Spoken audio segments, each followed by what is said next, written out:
The river we call the San Saba is as old as the hills through which it flows, gushing from springs 20 miles to the west and slowly flowing downhill toward the Gulf, toward the rising sun. And in 140 miles, it joins the Colorado and continues until it runs into the Gulf of Mexico, far to the south. The river brings abundant life to the land, growing trees and other plants, attracting animals that come in to drink, sheltering birds that live in the trees, and the insects that feed them. A community of many members and occupations. There is cool shade under the trees in summer and warmth in winter. The water of the river tames the fires coming in from the prairie and grows more grass in the ashes. It is a good place for people.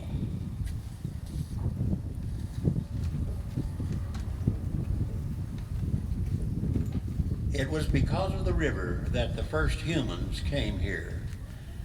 They called themselves the people and named the river the Pecan River because of the thousands of native pecan trees growing along its banks.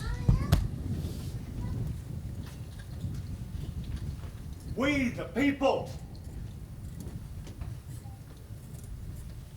came here like our grandfathers before us. We found the earth full of tall grass and berries. There were buffalo and bear. There were turkeys that roosted in the trees and the other animals that we seen at night. The hills gave us tools that we used. We found the clear water and fish and nuts from the old trees. And the old trees provided wood so we could build our fires because of the north wind that came in and it blowed us out of the valleys and away from the clear valley and the buffalo. But it was a special place because we went there to store our food and tell our stories and dance. Hey, boy, we did a lot of dancing. We danced of happiness. And we gathered as friends and told our stories of hunting. It was great. And then the stories of our gatherings and telling the hunting stories, they were the best. The hunting stories were the best. But then there arose another story of a mysterious and beautiful blue lady. And she told a story of a new God.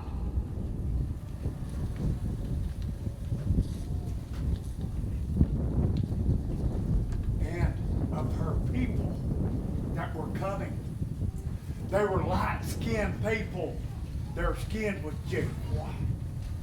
But they were coming from afar, as she told us.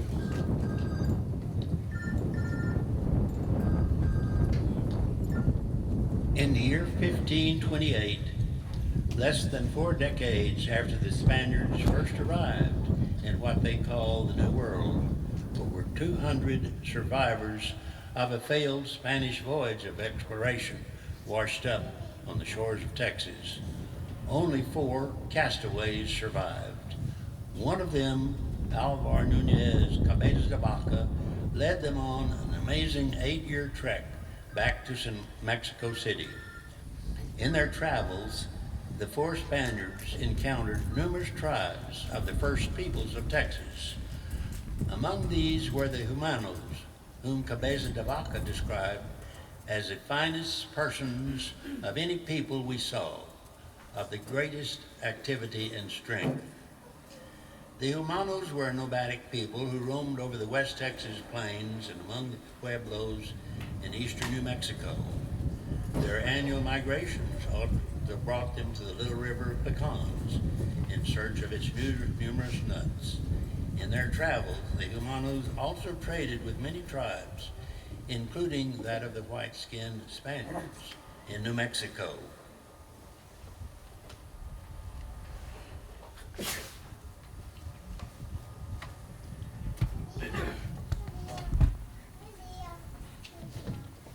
Starting in 1623, a strange thing happened. The Humanos began asking that Catholic priests be sent to live among them. This was refused until 1629, when an official inquiry arrived from Spain requesting confirmation of a young nun's claim of being transported 500 times to the frontier of New Spain. Asking the Humano how they came to know of Christianity, they were told that a beautiful young woman wearing a blue cloak had appeared to them many times, teaching them about the religion of the cross. The woman in question was Sister Maria de Jesus de Agreda, a Spanish nun who had never physically left her convent, but had allegedly been transported across the land to Texas and New Mexico, where she was able to communicate with Humanos, the first people, and teach them about Christianity. After her last reported visit, the Humanos told of finding Texas bluebonnets growing in abundance everywhere her blue cape had touched the ground.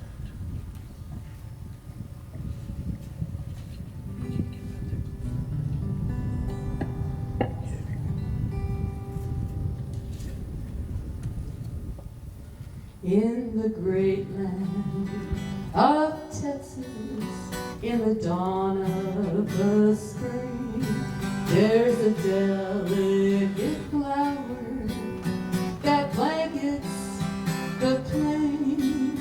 It's shaped like a bonnet, so lovely a hue, a beautiful gift from the lady in blue. Walk with God, the blue bonnet sings. There is peace and joy in His love. Love one another with a heart that's true. This is the message of the lady in blue. She came to the natives in a spirit of peace, a mystical journey, a spiritual dream. The people could see her in a vision of blue, and they became friends with the lady in blue. So if you're in Texas and you happen to see blue bonnets dancing wild and free, think of your blessings with joy and gratitude as the wind sings the song of the lady in blue. Walk with God, the blue bonnet sings. There is peace and light in His love. Love one another with a heart that's true. This is the message of the lady in blue.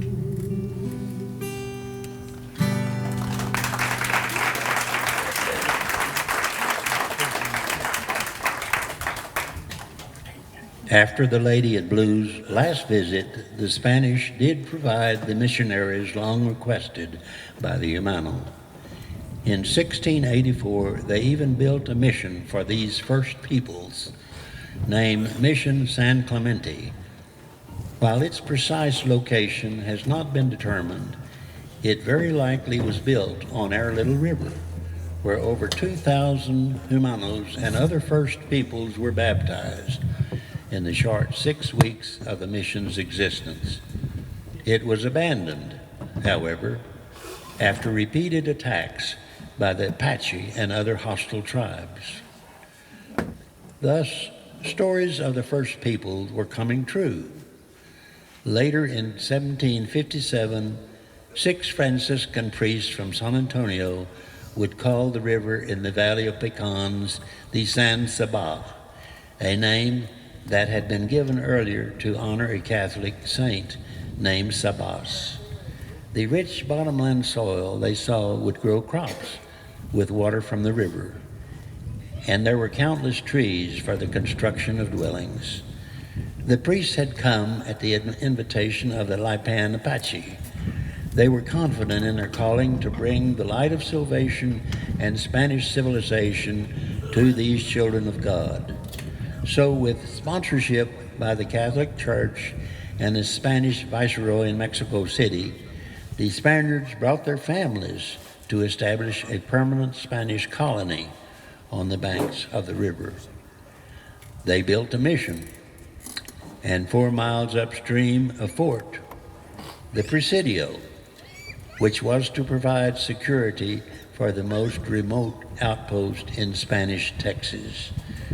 Prospectors also came, encouraged by the possibility of silver and gold. But there was uneasiness among the first people about the new ways of the Spaniards and the new alliances that were forming.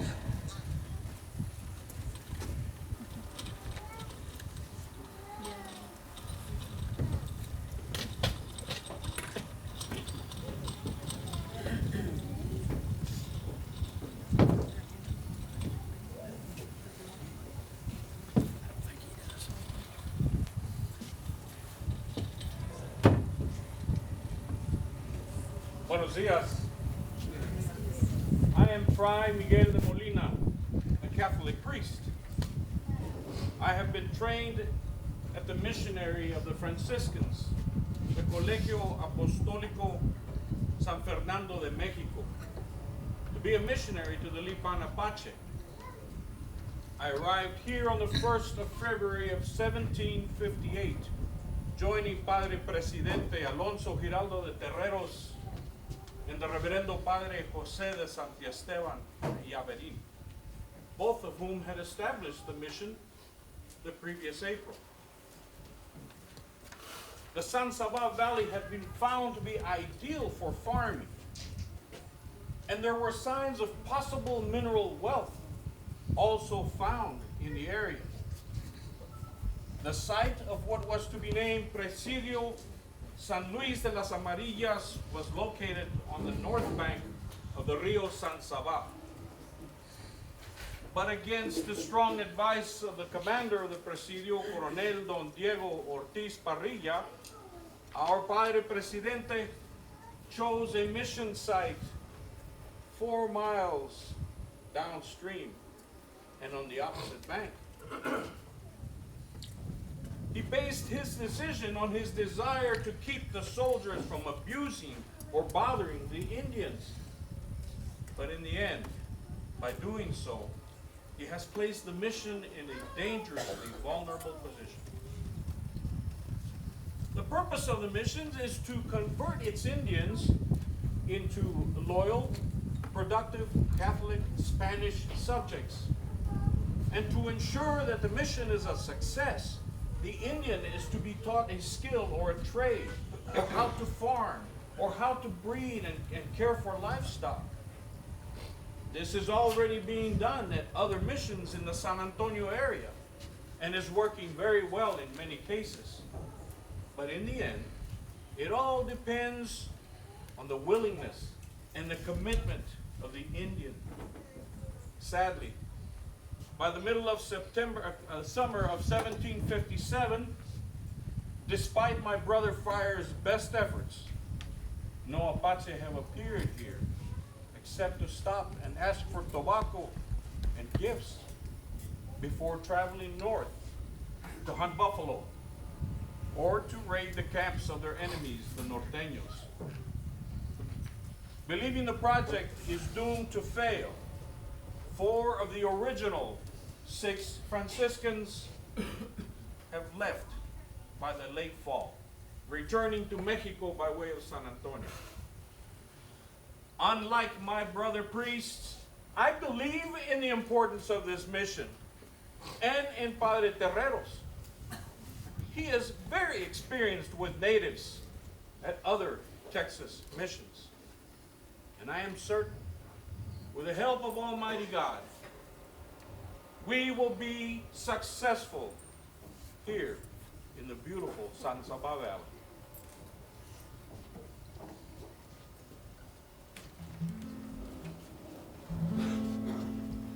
On the feast day of San Saba, up from San Antonio, Franciscan priests and soldiers arrived to build a home halfway to El Paso, where the river meets the hills. The land was rich and beautiful, a mission they would build. Yura, yura, yura, yura, the river sadly sings. San Saba que lastima, the hills are echoing. The Spanish built the Presidio along the riverside.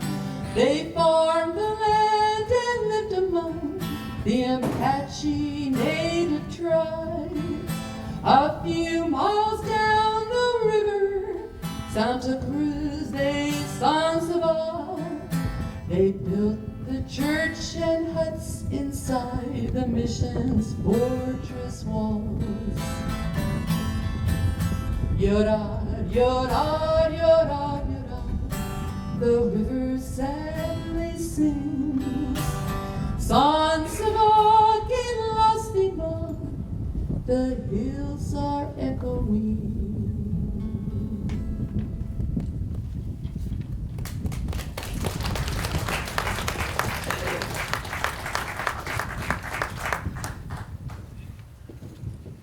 On a cold day in March 1758, a year after its founding, 2,000 hostile warriors descend upon the mission.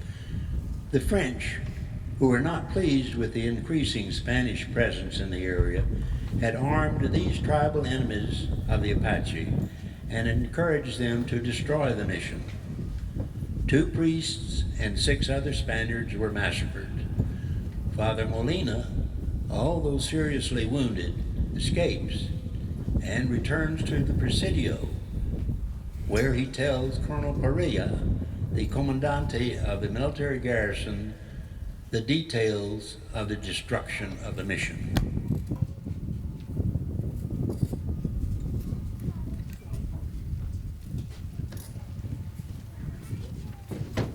Buenas tardes, Padre.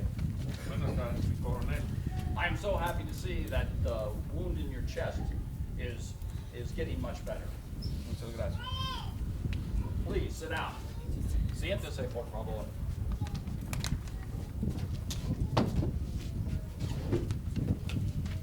Padre, as you know, I have been directed by His Excellency, the Viceroy in Mexico City, to conduct a thorough investigation regarding the recent destruction of the mission and the martyrdom of Padre Presidente Alonso Giraldo de Terreros y el Reverendo Padre Jose de Santiesteban y Alvarez.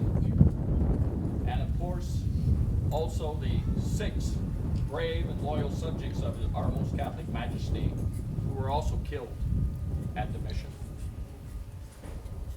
Now that you're feeling better, I am hoping that you're going to be able to provide for the investigation a sworn statement of exactly what occurred at the mission. Since you are the only surviving priest, this will be very, very important for my investigation. Of course, mi coronel, con mucho gusto. I am deeply troubled by the news of the death of my brother priests. As you know, things at the mission got worse not long after I arrived. Bitter cold winter killed many of our livestock. The Comanches and their allies raided the pasture and ran off many horses, and we lost more livestock.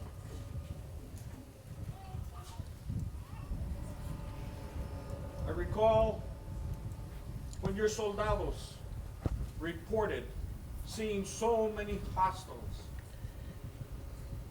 that you advised and encouraged the Padre Presidente to remove all of us to the safety of the Presidio, but he refused. Still, you assigned 8 soldados, 2 small cannon, more muskets and ammunition to help protect the mission. I am so sad.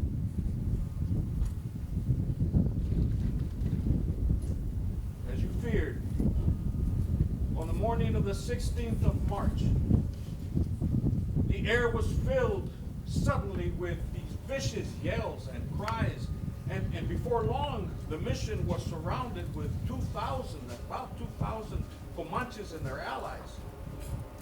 They surrounded the mission and they forced their way inside the walls. We offered them much tobacco, clothing, and trinkets so they would leave. But they insisted on getting more gifts and horses. I also think they wanted to kill the few Lipanapaches we had there. When they were told there was no more to be given, they insisted on going to the Presidio and getting gifts and horses from you. I personally think they also wanted to destroy the Presidio. Padre Alonso finally agreed to come with them to the Presidio and speak on their behalf. But when he and Soldado Jose Garcia got to the mission gates, they were shot to death. The attackers then set fire to the stockade and to the mission buildings, while all of us ran to seek cover wherever we could. Amazingly, with the mission burning and the savages surrounding the place, Soldado Josefo Vasquez made his way to the Padre Presidente's hut and was severely wounded. He had a lance wound, a severe lance wound to his chest. He asked to be allowed in so I could hear his confession, which I did. And then with his help and the help of some of the others there, I managed to escape, even though I was seriously injured. I hid as best I could for 2 days before making my way to the safety of the Presidio. Mi Coronel, you mentioned the demise of Padre Jose. I'm saddened that he did not survive. I'm very sorry, Padre. Lo siento mucho. However, when we returned to the mission site, we found the charred remains of Padre Jose in the ruins of the chapel where he had been killed while celebrating Mass. He'd also been decapitated. So we had to search for his head, which we found. I have already had buried both priests at the mission, as well as the 6 other brave men who died there with them. I am sure, Mi Coronel, that all their souls are in heaven because they have all died as martyrs for the Holy Catholic faith. Sin duda. May they be remembered forever Patris, et Filii, et Spiritus Sancti. Amen. Amen. Somehow by a miracle, there were those who survived, left to tell the story of the souls who lost their lives. Listen to the spirits singing in the wind, a peaceful Texas lullaby. Their story will never end. Yura, yura, yura, yura, the river sadly sings songs of all lastima. The hills are echoing.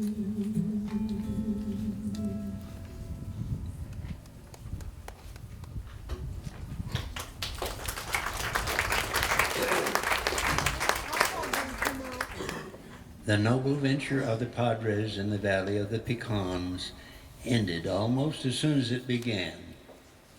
Although the Franciscan mission was never rebuilt, the Presidio did have a mission for another 14 years. As Spain's lone outpost on the Texas frontier, the once proud fortress remains under a state of siege by the same fierce braves who had destroyed the mission. By 1772, when the last Spanish soldiers marched back to San Antonio, the fearsome Comanche had firmly established themselves as the lords of the southern plains and masters of the San Saba River Valley. It was now part of the Comancheria, and what had been the largest and most important presidio in Spanish Texas fell to ruin.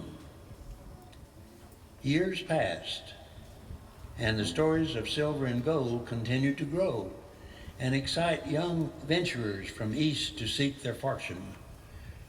They gathered in San Antonio to check things out. Mexico had won its independence from Spain in 1821 with the functional center of Texas activities in San Antonio.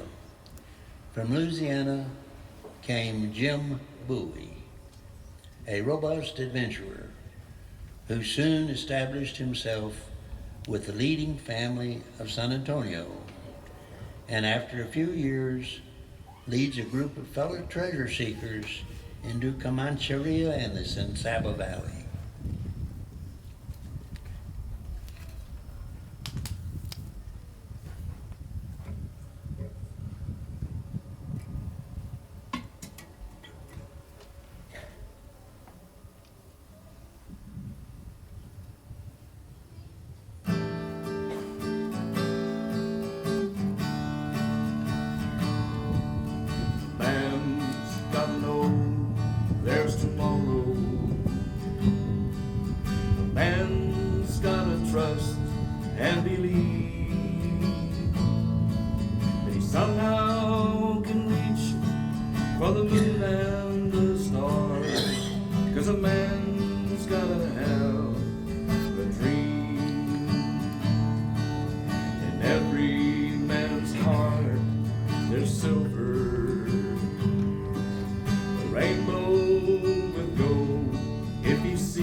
the shining stream. Oh, a man's gonna have a dream. What if they laugh when they don't see the shine? Maybe he'll find it in another lifetime.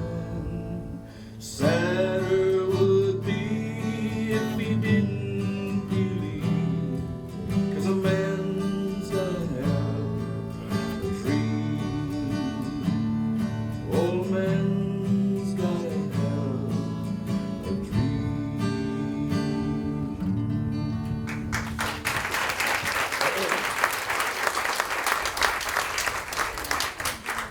I'm Jim Bowie. I was born in Kentucky in 1796. But I spent most of my early life in Louisiana. Now, there's people who'll tell you, folks will tell you that Jim Bowie's a renegade, he's a rebel. Well, there are a lot of stories about my life, and really some of them are true. One true story is about near Natchez, Mississippi, where there was a duel. They call it the sandbar duel. Now there was this good friend of mine and this doctor. They were having a duel. They fired their pistols and they both missed and they went out and shook hands. But the crowd on both sides started a serious fight. And there was this sheriff.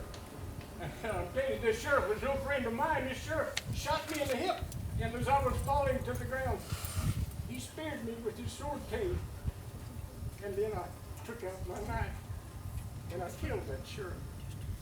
Well, you know, that's not really, that story I told you is really not me. I'm not like that at all, because you see, I can read and write, and I'm fluent in 3 languages, Spanish and French, and in English. I've been a soldier, I've been a smuggler, I've been a slave trader and a slave owner and a large land speculator. I've done a lot of those things. My brother Reason and I, we had this friend, Gene Lafitte. We're friends and partners with Gene Lafitte, and Gene Lafitte was bringing slaves into Galveston Island. Now, it was illegal to bring slaves into the United States, so I smuggled slaves 3 times into Louisiana.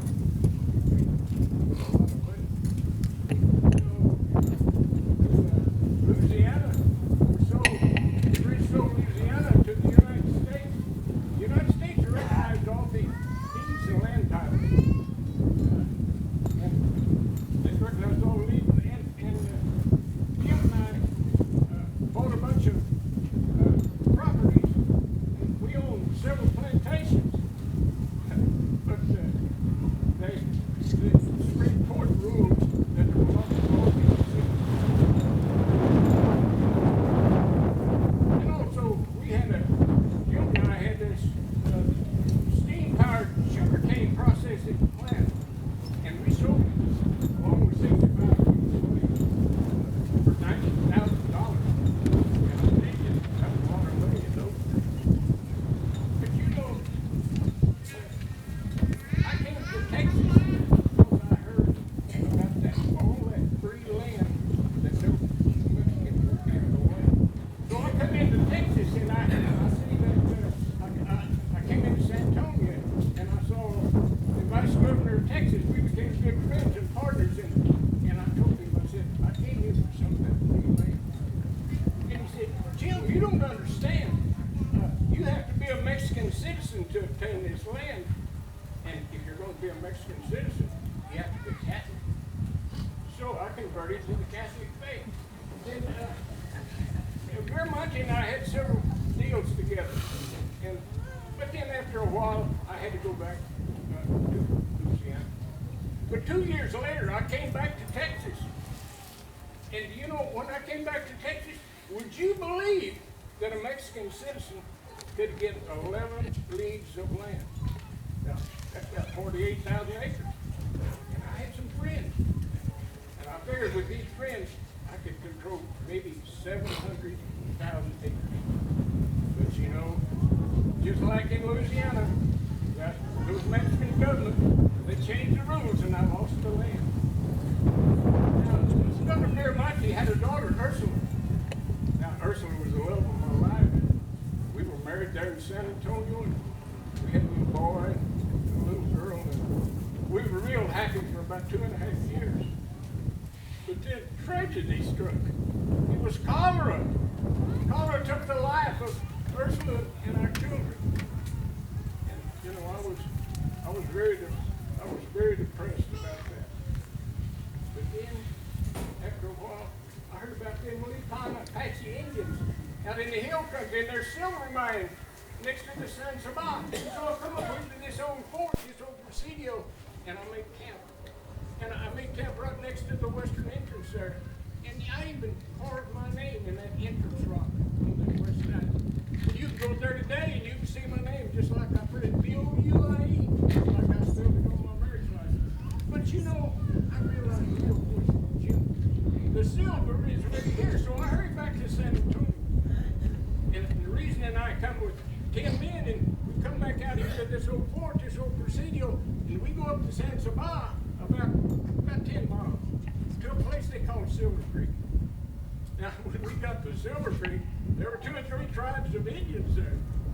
Let me tell you, those Indians, they wanted to fight. And we did fight for several hours. We killed lots of Indians, maybe 40 or more. But sadly, they killed my good friend, Jim McClaskey. And we buried Jim up there on Silver Creek. You can go up there today and you'll find his grave marker on Silver Creek. Well, we proceeded to go back to San Antonio.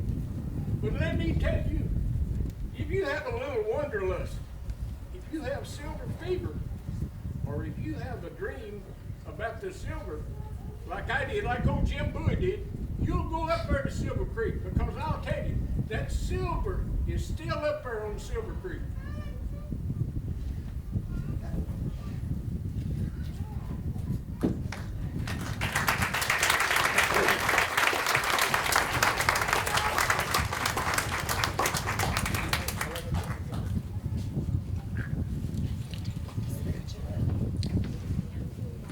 In Texas, families in San Antonio, and those especially in the Anglo-American colonies, increasingly found living under Santana's dictatorship intolerable.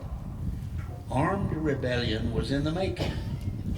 It first erupted in Gonzales, where the Mexican army ordered the local citizens to surrender the small cannon which had previously been provided to them for defense against hostile Indians. Under the leadership of James Neal, the Texians made a stand. Menard Dickinson, who had served as an artilleryman in the United States Army, played an important role. Citizens of Gonzales, I am Teniente Francisco Castaneda, commander of the Mexican soldiers of the Alamo Presidio. While you may have almost 200 militia, I have 100 trained soldiers, and I have been ordered to return with the canyon you have, which is a property of Mexican government and was graciously provided to you for your defense against hostile Indians. The Indians are no longer a threat, so you have no need for the cannon, but the Mexican army does. Welcome to Gonzales. Welcome to Gonzales, Lieutenant. I am Captain Menard Texas, and I am here to advise you and the Mexican soldiers and the citizens that we are not going to give up the cannon. Thank you very much. Captain Dixon, please understand I am only here to request the return of the cannon, which belongs to the Mexican army, and not to seize it. I too, mi capitan, am a Federalist. Then you should have joined with us, Lieutenant. Get your men together and come with us to help fight that tyrant, Santa Anna.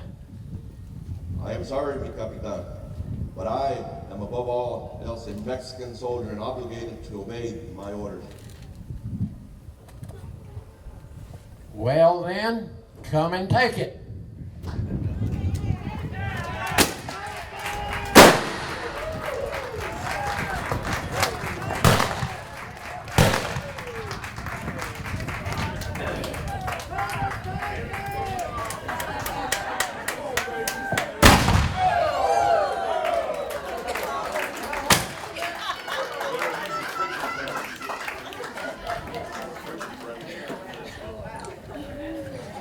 Lieutenant Castañeda and his men returned to San Antonio, but without the cannon.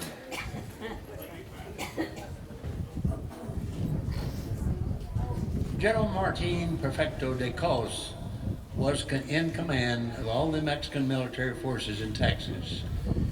After the defeat of his forces in Gonzales and an increasing amount of resistance in other places, he withdrew to San Antonio, determined to defend it against the Texians. He fortified the old abandoned mission known as the Alamo, but a determined band of Texians, led by Jim Bowie and others, fought their way house to house to force the general to surrender the Alamo and to return to Mexico with his army and a promise never to fight in Texas again.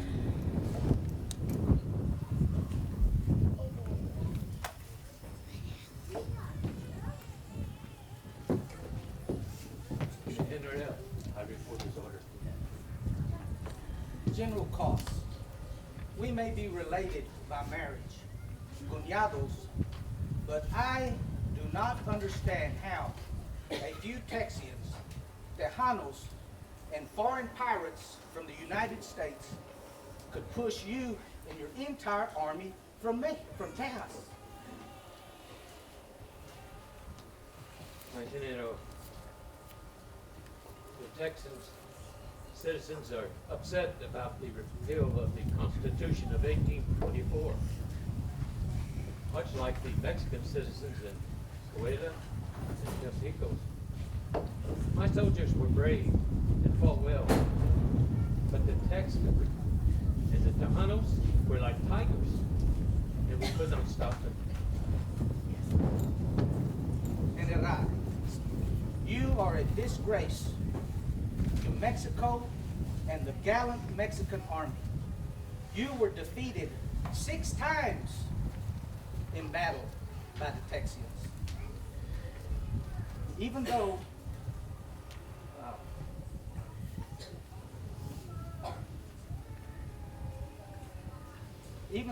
you do not deserve the honor,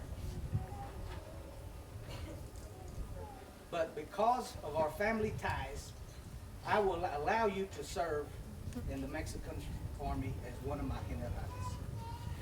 You are most generous, my general. But to save my army, I promised the Texans that as an officer and a Mexican caporal, that I nor my army would ever fight against the Texans again. You are neither a gentleman nor a good Mexican soldier. You will serve your presidente in Mexico. You will return to Texas and assist me in destroying the rebellion in Texas. Besides, a promise to such people as the Tejanos and the Texians means nothing. Do you understand? Sí, my general. ¿Qué pasó? Otro más.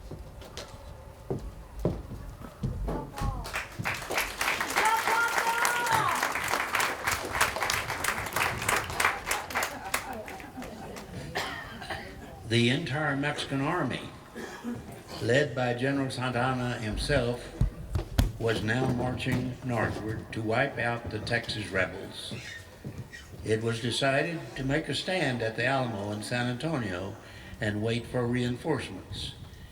In command was Colonel Neal of Gonzales fame, but he had to depart on a family emergency and to seek reinforcements.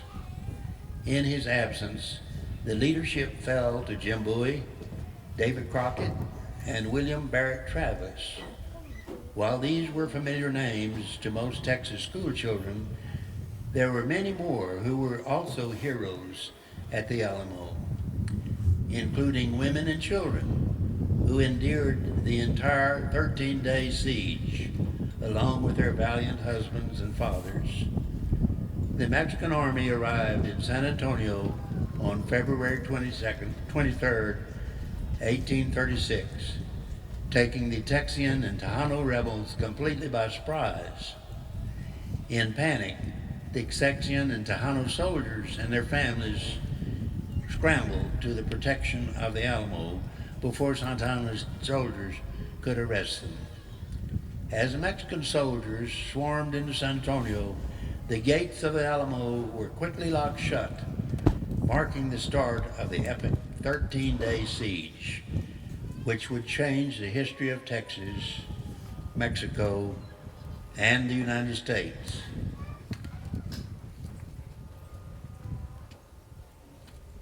Well, I think we're going to be here for some time. So Mrs. Dickinson, perhaps we should introduce ourselves.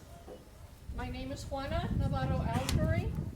This is my sister, Gertrudis Navarro. My little baby son is with us here too, Alejo Perez, is sleeping in another room.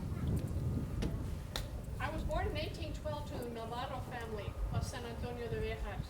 My father, all his uncles, my uncles, cousins, a very wealthy family, owned ranches and businesses in the city.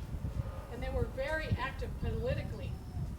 When I was 13, my mother died, and I went to live with my aunt, who was married to Juan Martín de Veramendi, who had been the governor of Texas y Coahuila, the first mayor of San Antonio.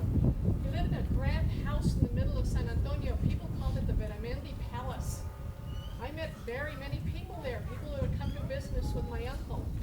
When Mexico opened up land grants to citizens of the United States, I met even more men. Stephen Austin was a frequent visitor to my uncle's house. My cousin, Ursula Veramendi, married another one of those newcomers, Jim Bowie. He took part in a lot of my uncle's business ventures.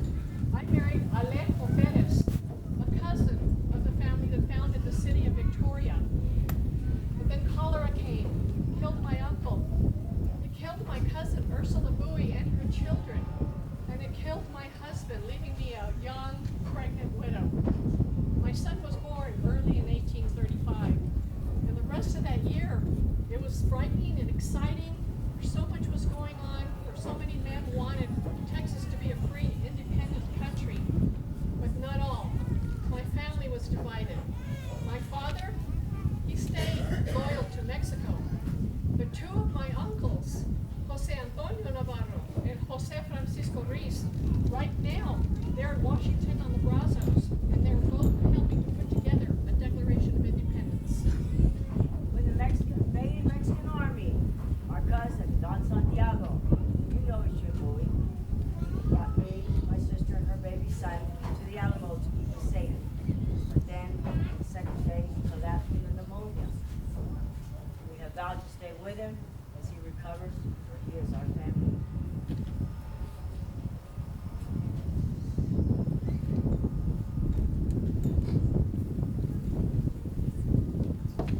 Good afternoon, ladies. We've come by to see how y'all are doing. Allow me to introduce Colonel Davy Crockett of Tennessee. Colonel Crockett is recent United States Congressman from Washington City, but he's come here at this time to help us fight against the Santa Ana. Thank you, Colonel Crockett, but you were far too generous. I'm just a private soldier in the Tennessee Volunteers, and I'm proud to help y'all fight for liberty and freedom. As you said, I was a congressman in Tennessee. As a congressman, I refused to support Andrew Jackson's Indian relocation. And that cost me my political career. My friends and neighbors did not take kindly to my opposition of Old Hickory. They voted me out of Congress. So I wrote in the paper, they may all go to hell, I will go to Texas. Now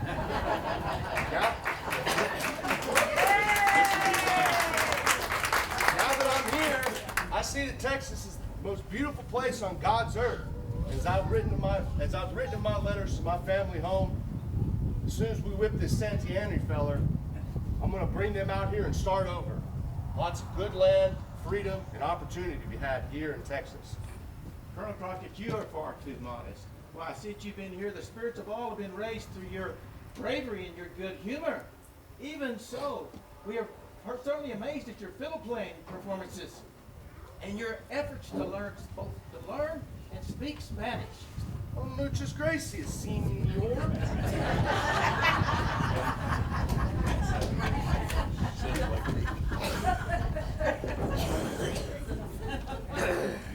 Colonel Bowie, it's good afternoon. It's good to see you out of bed. Well, thank you, Colonel Travis.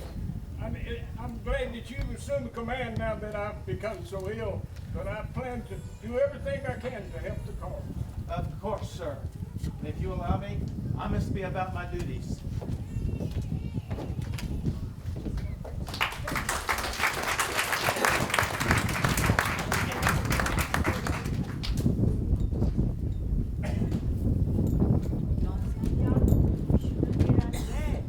Oh, quit fussing over me.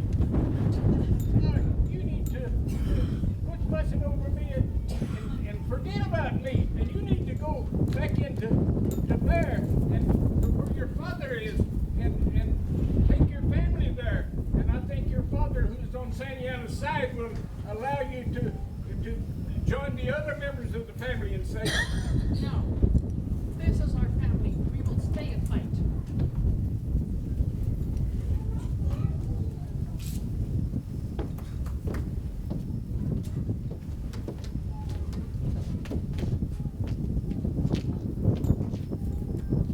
Ladies, I'm afraid that I've not been a very good husband or a father.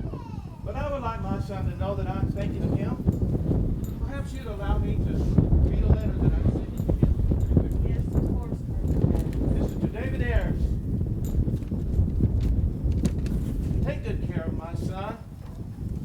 Should the nation be saved, I shall surely provide him a small fortune. But if the country be lost, and I myself should perish, he shall have nothing but the proud recollection that he is the son of a father who died for his country. Mr. Dickinson, I wonder if you would do me a great favor. With your permission, I would like to give your daughter Angelina my ring. Perhaps when she gets older, she will look at it and think of me. We would find that a great honor, sir. Colonel Bowie, yes, I'm also writing a letter to Senator Washington on the Brazos. With your permission, I'd like to share this letter with you. To all Texans and Americans in all the world, February the 24th, 1836, I am besieged by 1,000 Mexicans under Santa Anna. We have continued to receive bombardment and cannonade for 24 hours, but we've not lost a man. The enemy has declared surrender at discretion, and I have answered that call with a cannon shot. I shall never surrender or retreat. The enemy is receiving reinforcements daily. And in 3 or 4 days, their numbers shall be 4,000 or 5,000. Then, should this call be neglected, I shall sustain myself as long as possible.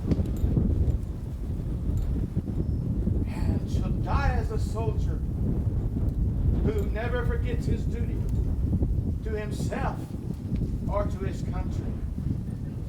Victory or death.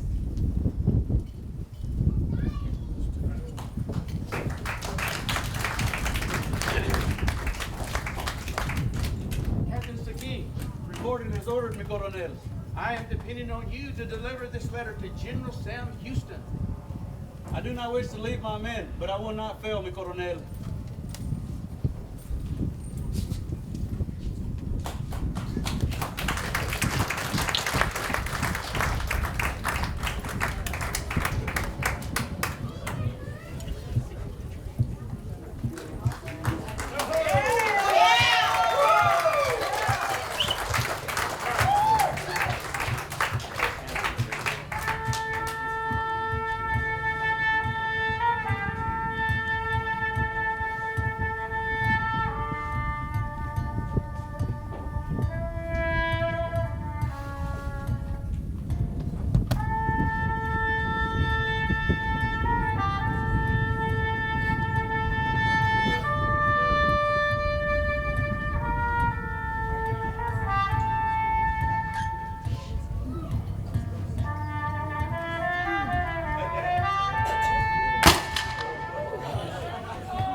throughout the 13-day siege of the Alamo, Neal, Travis, and Bowie are all repeatedly requested reinforcements, primarily from Goliad, less than 100 miles away. There behind the walls of the fortified La Bahia mission, and under the command of Colonel James Fannin, was most of the Texas Army. Over 400 soldiers, in fact. Although he did make one feeble attempt to reinforce the Alamo, Fannin lacked both the decisiveness and confidence required of a military leader. In the end, the only reinforcements the Alamo received were 32 brave men from Gonzales. They also died, along with their fellow Alamo defenders, all 186 Texian and Tejanos, as well as over 600 brave Mexican soldiers. The only survivors were the Tejano family members and Susanna Dickinson and Angelina. Susanna Dickinson and her daughter became the most famous, but the Tejanos also shared their stories, although some, like Enrique Esparza, waited until he was in his 70s. In 1918, Juana's son, Alejo Perez, died. He was the last survivor of the Battle of the Alamo. After the fall of the Alamo, Fannin finally decided to abandon the security of his fortress and move his forces east, as directed by Houston, to Victoria. But he moved too late and was intercepted by the Mexican army. After making a stand at Coleto Creek, he surrendered his command on the promise that their lives would be spared. But that was not to be.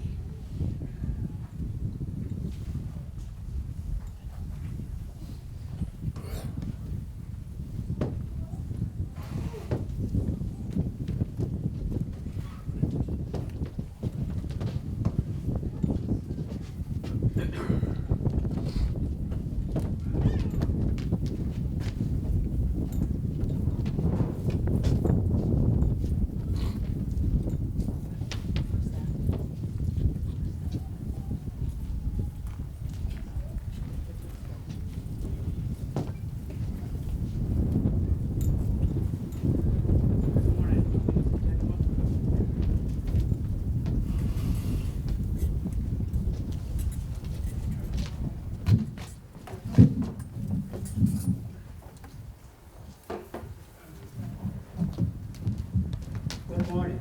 Good morning. Before I begin this presentation, if I can do it, allow me to say that I'm Jose Angel de la Portilla, known as Joe Portilla here in Menard. A descendant of Don Jose Antonio Coronel of the Republic of Texas, which I will represent today.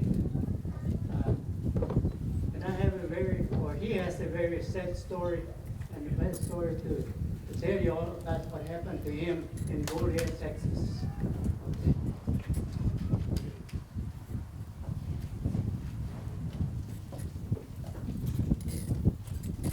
Buenos días. Damas y caballeros. I am Teniente Coronel José Nicolás de la Portilla of the Army of the Republic of Mexico. I serve as a battalion commander under the General Don Jose Urrea. We fought the Texans under Colonel Fannin near Coleto Creek, close to Goliad.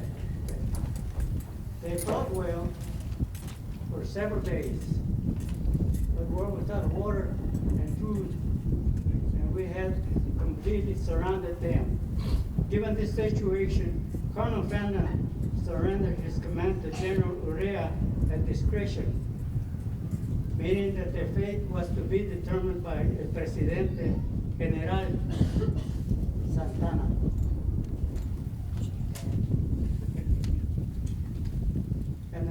General Urrea was not comfortable with the policy of killing all the prisoners, So he requested that Santana spare the Texians. Santana became furious and ordered the executions, saying the public vengeance must be satisfied. Shortly afterward, mi General Urrea went to Victoria. Why he went, I don't know. Leaving me in charge at Goliad. I then received a direct order from El Presidente to carry out the executions immediately. It was the most painful and difficult thing that I have ever done. But on Palm Sunday, March 27, 1836, we told our prisoners that they were being paroled and returned to their families. Then once they had marched out from Goliad, we shot them all. A few escaped, but we killed 342 Texans, including those who were in the hospital. I was so upset that I wrote to me General Urrea that day, and that's what I wrote. I feel much distressed at what has occurred here. A scene enacted in cold blood having passed before my eyes, which has filled me with horror. I repeated that I am perfectly willing to do anything save and except in the work of a public executioner. And yet, being but a subordinate officer, it is my duty to do what is commanded me, even though repugnant to my feelings. I pray for the souls of the brave Texans, and especially for myself. May God, in His mercy, forgive me. Thank you.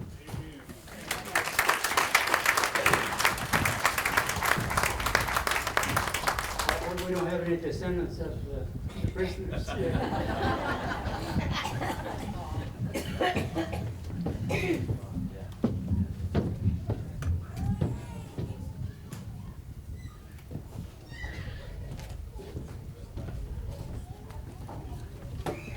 With the fall of the Alamo and the massacre at Goliad, the Texian colonists quickly abandoned their towns and homes, burning them to the ground to keep them from Santa Anna. A flood of men, women, and children carrying their few remaining possessions, along with a few domestic animals, flee for their lives. This goes down in history as the runaway scrape. Nothing is now between them and Santa Anna, but in Santa Anna's army. All hopes for Texas now turn toward the ragtag men of San Houston's army to save the rebellion and the lives of their fellow Texian and Texanos. Up to now, Houston has been continually attacked by other Texian leaders and even by his own men for failing to come to the relief of the Alamo. Seemingly, as he continues to retreat before the Mexican army, he has no intention of taking a stand against the victorious Mexicans. Then, at San Jacinto, near present-day Houston, he makes his move. Given the small size of his forces and the lack of ammunition, Houston knows he has only enough for one decisive battle. It is for all or nothing. As Travis wrote, it is victory or death.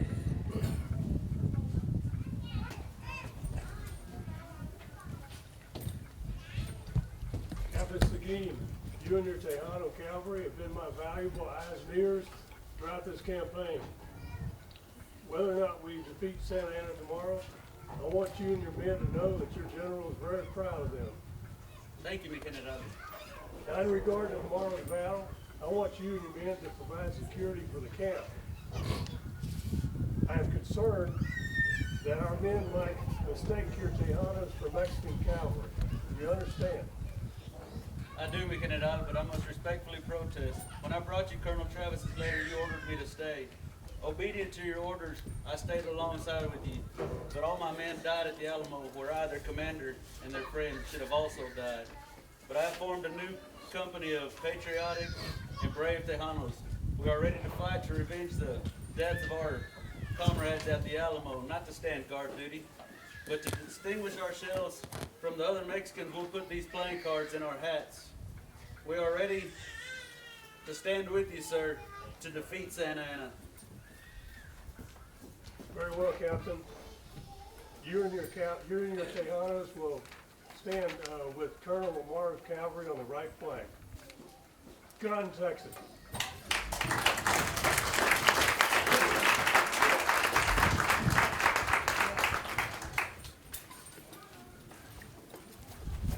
God in Texas, and remember the Alamo!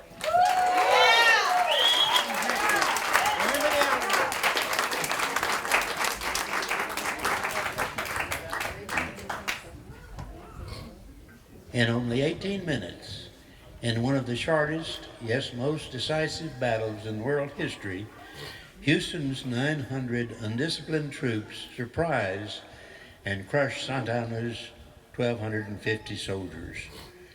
At San Jacinto, the Texian victory is absolute. Houston accepts Santa Anna's surrender, and the Republic of Texas is born.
In 9 years, the Republic of Texas becomes a state, and gold is discovered 3 years later in California in 1848.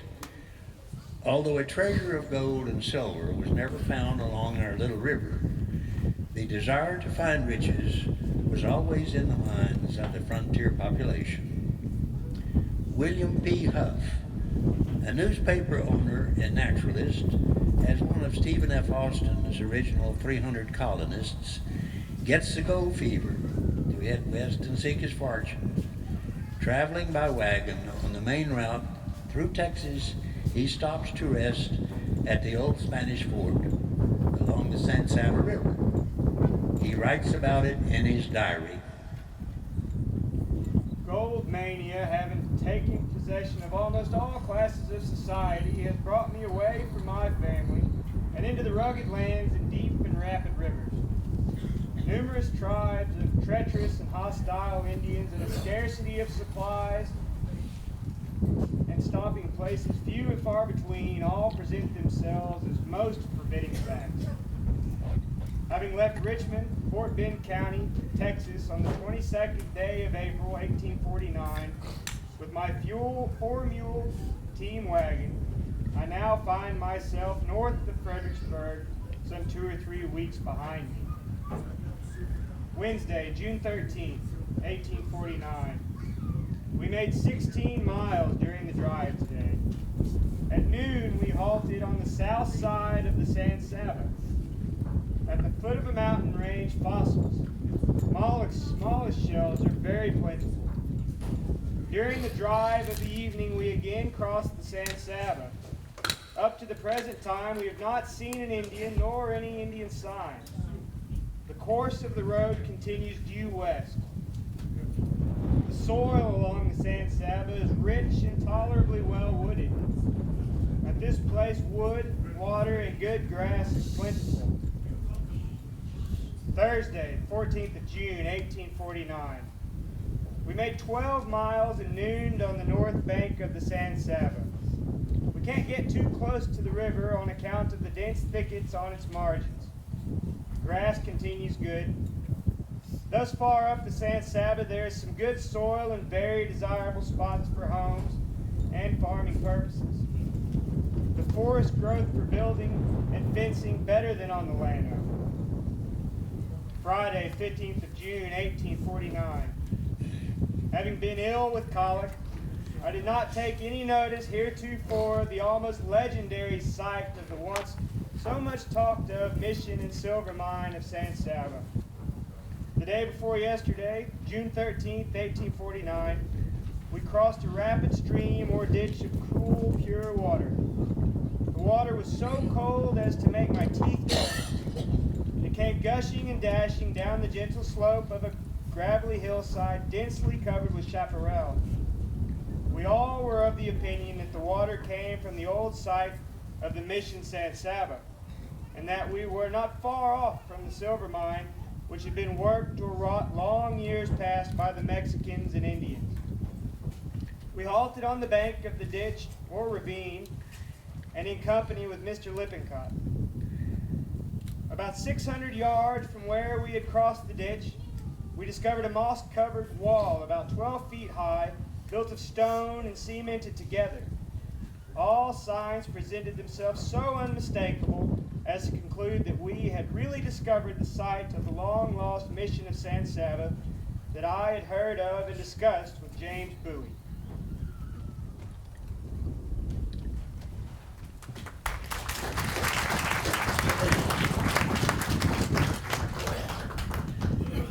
William Huff made it to California, but after 2 years of failing to find gold, he returns to Texas a poorer and wiser man. As more and more settlers migrated toward the Pacific, the United States Army was given the job of providing security for this massive transformation of the American continent.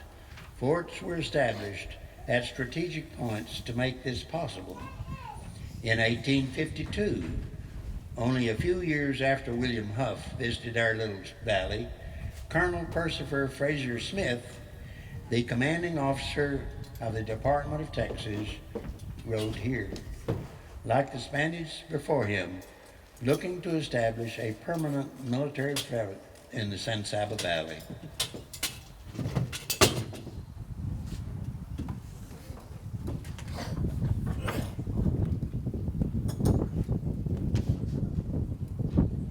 Lieutenant Colonel Bliss, Headquarters, 8th Military Department, San Antonio, Texas. Colonel, tomorrow I will cross over to the San Saba River and go up to its headwaters, and then on to General Belknap's post on the Brazos River. I am entirely confirmed by what I have already seen of the excellence of the plan I have proposed for posting troops in this region. It has a number of distinct advantages. For instance, hostile Indians raiding Mexico and the lower Rio Grande will be obliged to stop along this river for water, because to the west there are only dry, barren plains. Thus, by occupying this key point, the hostiles will either be prevented entirely from their murderous attacks, or have to shift to the east, where the trails are more difficult, as they cross a broken, partially wooded country. Shifting eastward would also require the hostiles to cross the many roads in that area, leading to a certainty of detection by our troops in that region. In a few years, the valley of this stream will be settled and able to furnish supplies for the post, making it a new base of advanced operations in this strategically important region of West Texas. With respect, your obedient servant, Percival F. Smith, Brevet Major General, Commanding Department.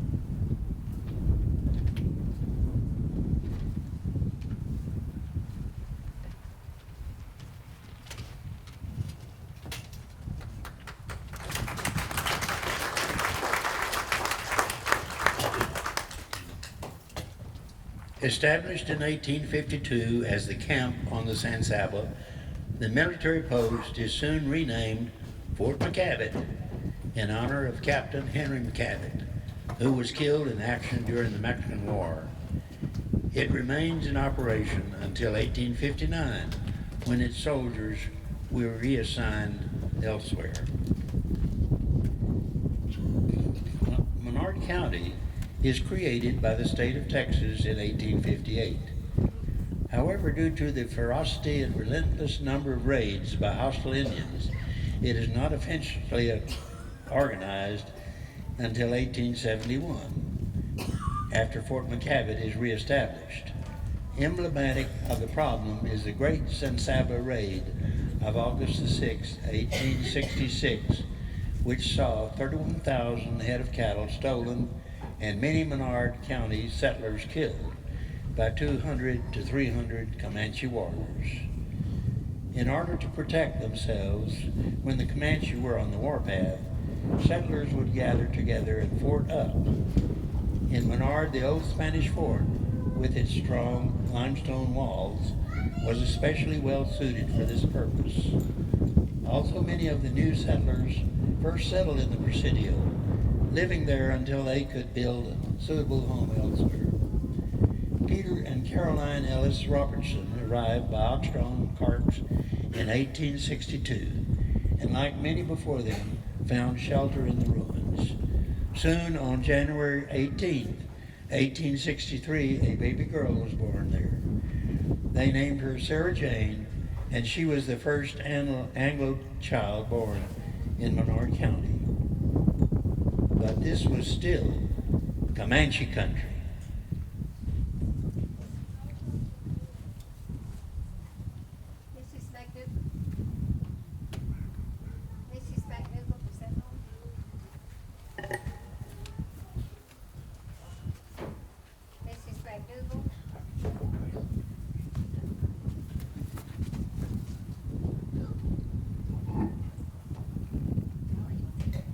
Mrs. McDougall, welcome to our humble Spanish palace. It is so good to see you here and your daughter Claire. We're so sorry that your husband, William, was recently killed by those hostile Indians.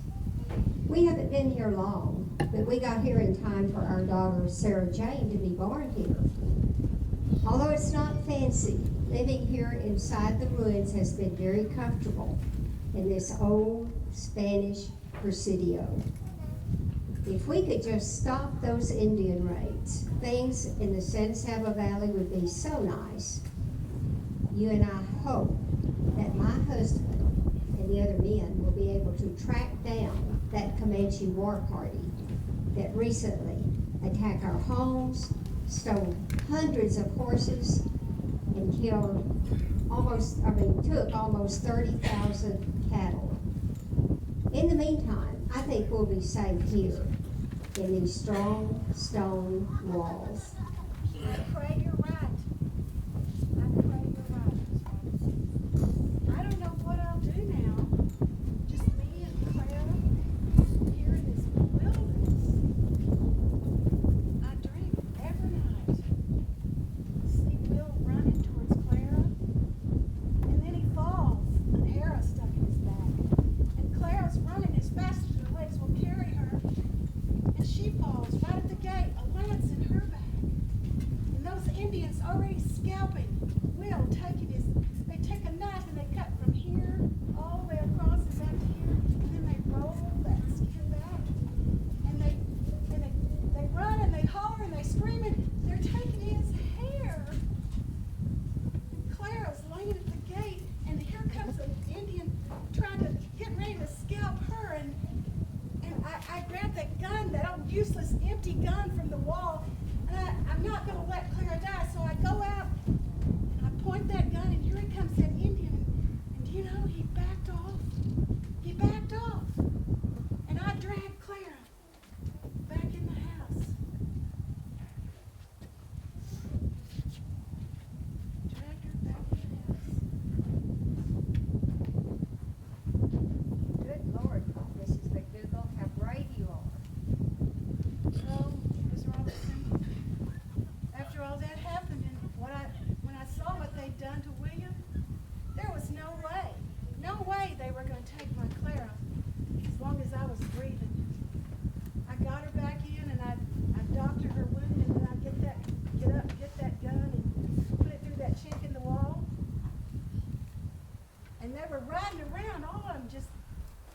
and hollering and riding and taking it. I'd been cleaning house and I had stuff outside and they were just breaking everything I had or ripping it up or taking it. And then when they got everything they wanted, they gathered the livestock. And then they rode off. Claire and I got nothing left but the clothes on my back and our lives. I think she's going to be all right. Thank God. Mom, I think I hear voices coming. It's the men. Think so? You hear men coming?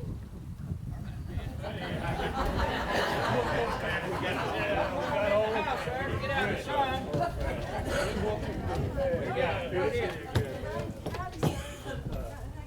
Caroline, I'm glad y'all are all right and everything is well. I sure appreciate that. Sure appreciate that. Widow McDougal. Yes, sir. I'm sure glad to see you and Claire here with my family. You know, it's just not safe you living out there all alone on the wilderness without a man and all those Comanche raids. I'll tell you, you and Claire are welcome to stay with us as long as you need. Well, thank you, sir. Thank you so very much. You're sure welcome. And you know, we all got to stick together out here and take care of each other. You bet. Folks, we were successful this time. We were able to track them down and we killed a bunch of them. And we were able to recover a few of our horses and a good many of the cattle.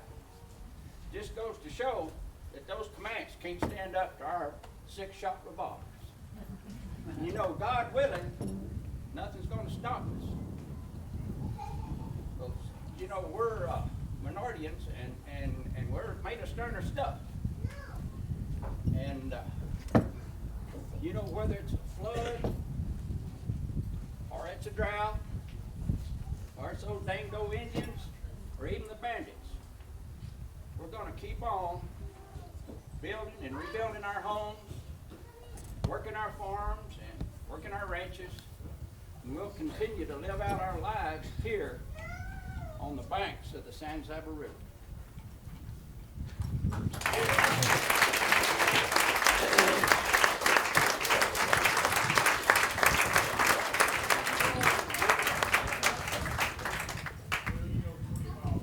Soon the Robertsons leave the Presidio to build a log cabin near the headwaters of Celery Creek, where it stands today.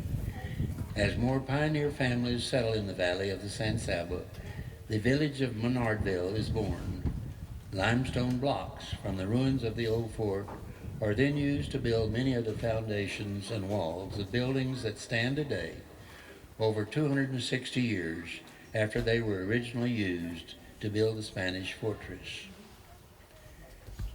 Our walk through time has taken you through a short period in the life of a river as old as the hills and the valley through which it flows. You have been meeting many of the people and hearing tell of the events which have made our community in Texas such a very special place.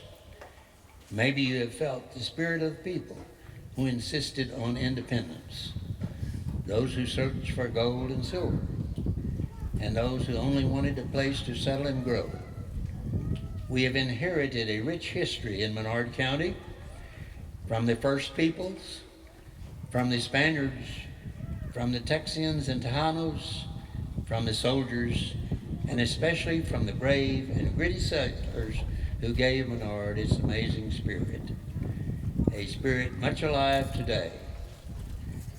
Let us continue our walk through time together in this special place in the Valley of Pecans along a little river we call the San Saba. Thank you very much.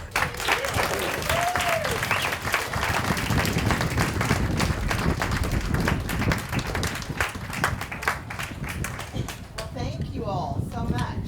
Quite a little walk along the river.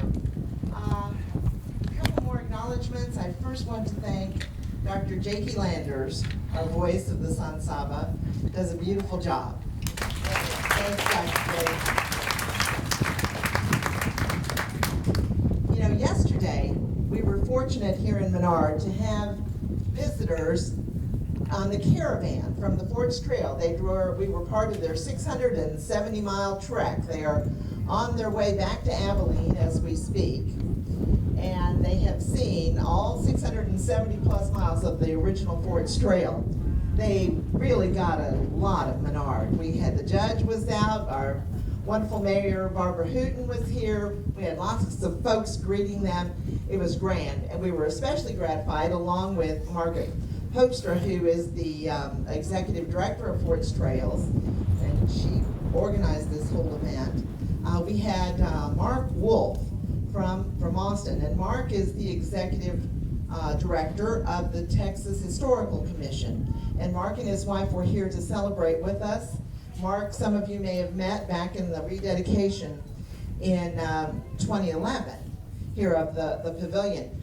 But, you know, he's a good friend, and he got a good hunk of Menard yesterday, and we were really happy.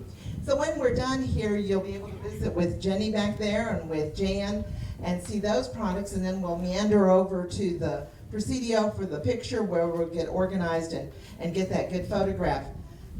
I want to call the cast out. If I'm sure you all want to let them know how much you appreciate. I don't know if Pancho will come out with Juan, but a big hand for Pancho. He's been a very good feller.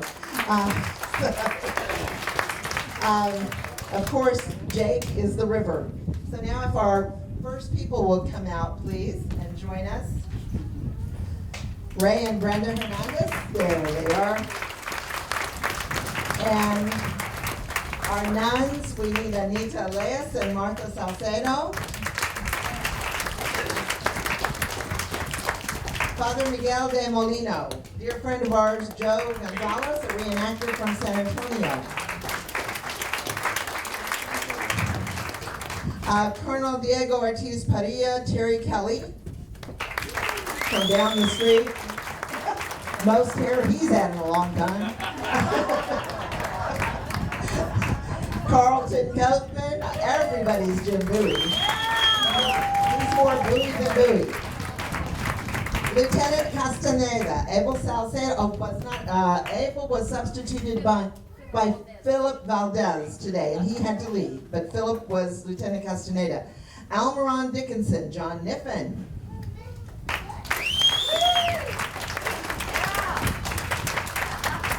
General Antonio Lopez de Santa Ana, Buddy Garza.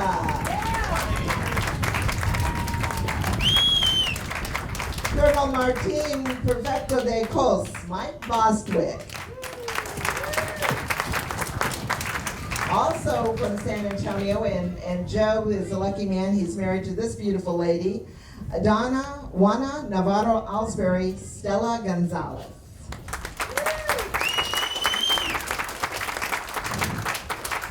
Susanna Dickinson, Mayor Barbara Hooten.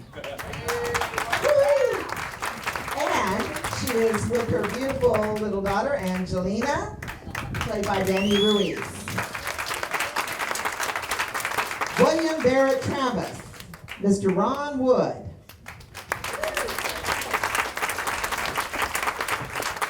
Juan Seguin, Michael Ramon. Edward, and Steve Pancho. Woohoo, there's Pancho. Lieutenant Colonel Jose Nicolas de la Portilla, Joe Portilla. Oh, I'm sorry, I skipped in I missed. Finger moved too fast. Donna Gertrudis Navarro Cantu, Priscilla Portilla. Sorry, Priscilla.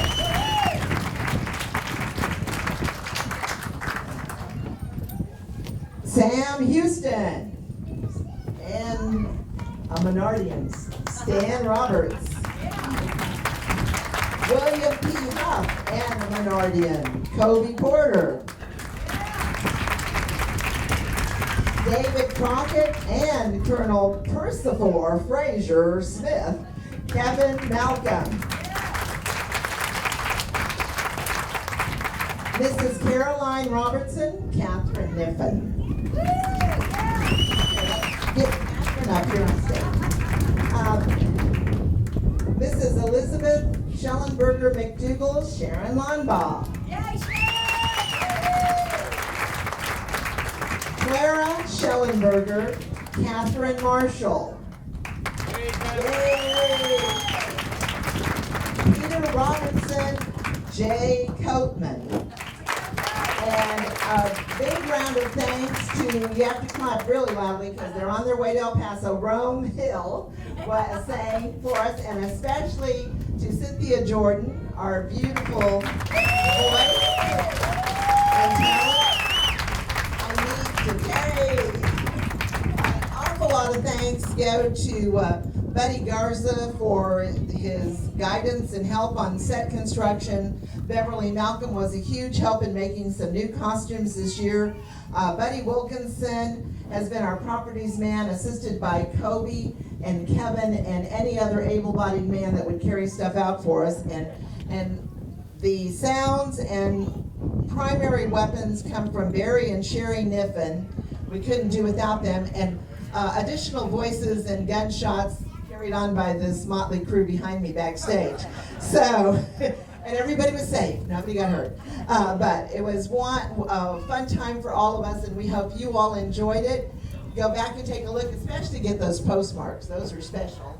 And we need a special thank you for C.C. Kelly for a lot. Thank you. This is joy and a passion. Little known story. Terry and I met in the theater. We were in a cast in a play together 53 years ago. So y'all are wonderful audience, and the best part is this is your story. Oh my goodness. Mr. Thinkton, you're a gentleman. Oh my goodness, thank you. Oh my goodness, I love it. Thank you all so much, and thanks so much to these wonderful folks who gave so much time and effort into it.